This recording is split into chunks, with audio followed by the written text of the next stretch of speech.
Қайырлы күн достар, менің есім Балжан. Бүгін сіздермен өте дәмді әрі тез дайындалатын морской каприз салатының рецептімен бөлісемін. Барлық қажетті заттарды описанияға жазып қоямын.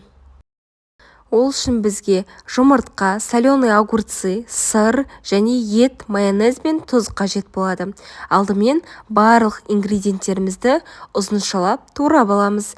Алдымен соленый огурцымызды ұзын-ұзын етіп турап аламыз. Егер де менің каналыма тіркелмеген болсаңыздар, тіркеліп алыңыздар. Менің каналымнан көптеген рецепттерді таба аласыздар. Соленый огурцымызды турап болғаннан соң етімізді жұқа етіп ұзыншалап турап аламыз.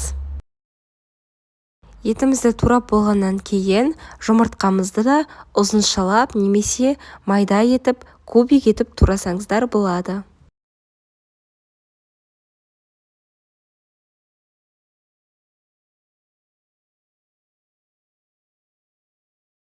Барлық ингредиенттерімізді турап алып, кейін салатымызды біріктіретін боламыз.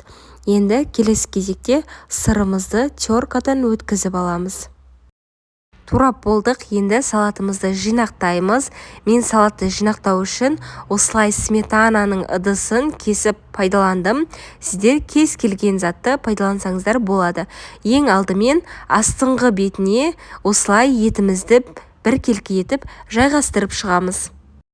Етімізді орналастырып болғаннан кейін үстіне майонезімізді себеміз. Мен майонезді осылай қапшыққа жинап алдым. Ұшын кесіп, етіміздің үстіне сеуіп шығамыз.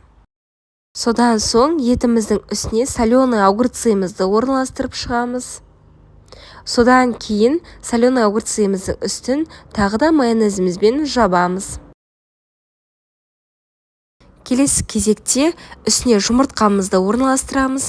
Жұмыртқамызды да біркелкі етіп жайып шығамыз.